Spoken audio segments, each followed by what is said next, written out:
And then, another message for you this week is parang sinasabi na magpahinga ka.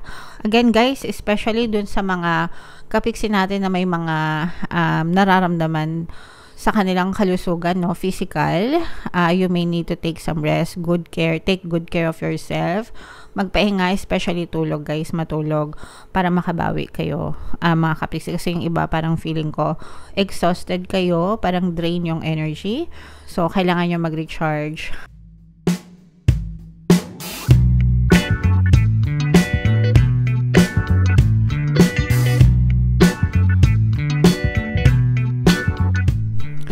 Hello guys, hello air signs, welcome back to Pinoy Pixie Tarot. Ang pamagat ng episode natin for tonight is weekly tarot scope para ngayong May 12 to 18 para sa air signs, Aquarius, Gemini, Libra, Sun, Moon, Rising, Sign, and Venus.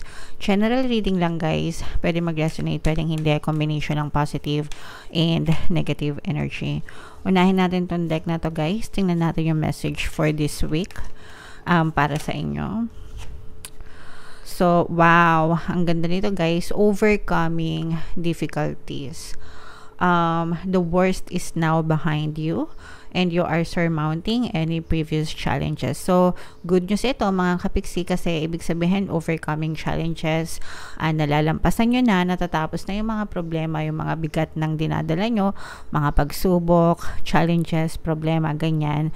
And right now, parang unti-unti na kayong makakahinga ng maluwag. Kung hindi nyo man nalalampasan pa mga kapiksi, ibig sabihin starting next week and sa mga susunod na araw, maaaring dumating sa inyo yung mga solusyon sa mga problema nyo, and unti-unti nyong mararamdaman na makaka-recover na kayo, unti-unting gagaan din yung inyong pamumuhay mga kapiksi. So sometimes kasi hindi naman biglaan, no?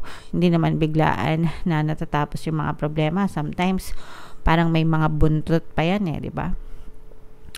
So, pwedeng hindi man matapos, pero at least nandoon na kayo sa buntot, di ba?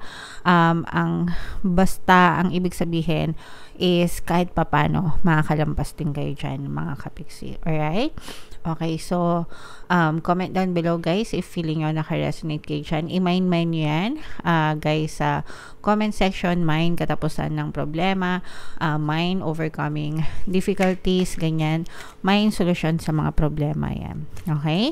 Alright, so tingnan natin guys kung anong paparating sa inyo ngayong next week. Shuffle ko to guys. Habang sinashuffle ko to, panoorin nyo muna yung video natin regarding sa ating paano mag-manifest ng abundance video course. Kapiksi, sawa ka na ba sa mga struggles at hirap sa buhay mo? Masipag ka ba at masikap sa buhay ngunit hindi ka pa rin umaasenso? Ilang beses ka na bang nag-attempt magnegosyo at mag-invest pero palagi ka pa rin nalulugi? Sa pagkakataon na ito ay maaaring may subconscious beliefs ka na nagiging balakid sa iyong pag-unlad at pagyaman. Introducing, paano mag-manifest ng abundance video course. Dito ay matututunan mong ma-overcome ang mga balakid mo para tuluyan ka ng umunlad, umasenso, sumagana, maging matagumpay, successful at maswerte sa iyong kabuhayan, pera, trabaho, negosyo, salapi at kaperahan ng bonggang-bongga. Dali, mag-send na ng email sa pinoypixietarot@gmail.com at simulan na ang iyong pagyaman ngayon. Alright, so sabay-sabay tayo guys, magpayaman ngayon 2024, mag-avail na kayo ng course, sobrang ganda niyan mga kapiksi. And ngayong May guys, pwede kayong mamili ng promo kung anong gusto nyo, pwede kayong mamili ng 1 free pampaswerte subliminal, o kaya naman ay 200 pesos na discount until May 30 yan guys, kaya mag-avail na kayo.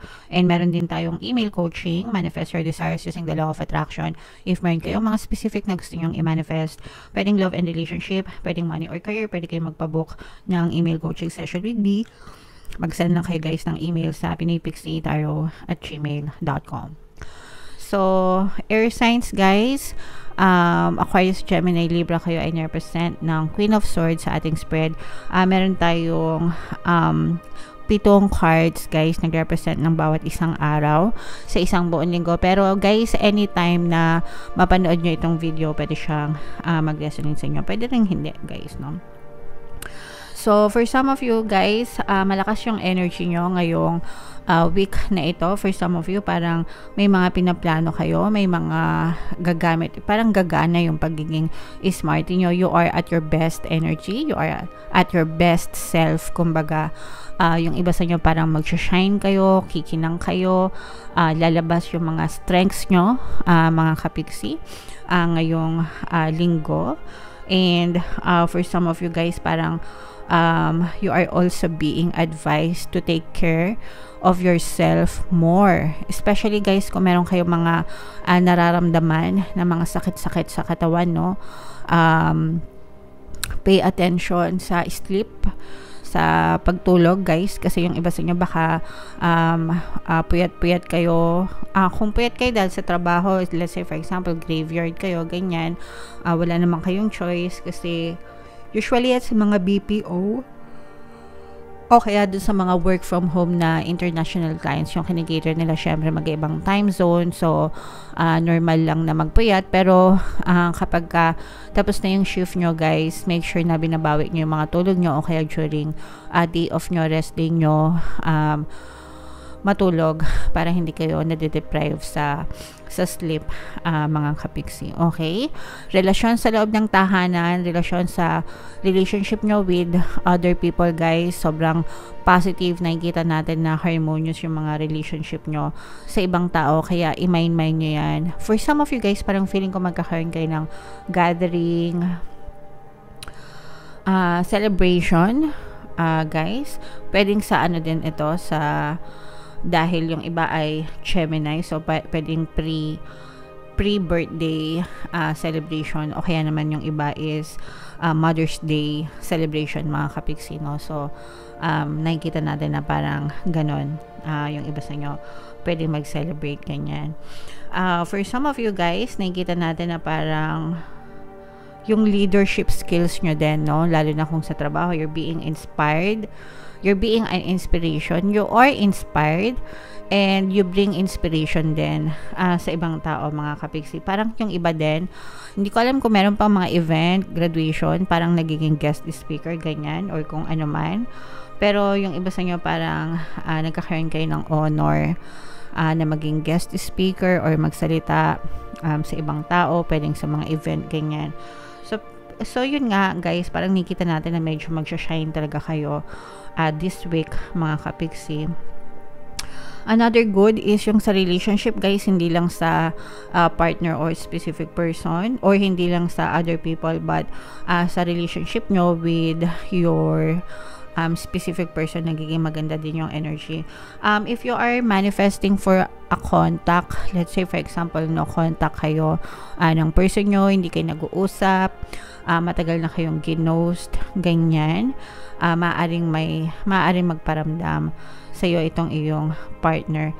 Parang feeling ko na may mesmerize siya sa'yo or something, parang na-attract. Hindi ko alam kung ginagawan mo ng ritual or gayuma itong person mo, pero parang hinahatak siya pabalik sa inyo, mga kapiksi. Kung nakikinig kayo ng subliminals natin, definitely pwede makakita kayo ng movement, guys. Pero I'm sensing some kind of magnetic attraction, no, sa inyo. Parang hinihila siya pabalik sa inyo, or hinihila siya papunta sa inyo, mga kapiksi. Okay? So that is something na you should look forward, especially kung nagmamanifest talaga kayo ng pag-ibig, love, or specific person, guys. Yung iba naman sa inyo guys, parang I'm sensing na you're manifesting, minamanifest nyo talaga itong mga harmonious na relationship. Hindi lang sa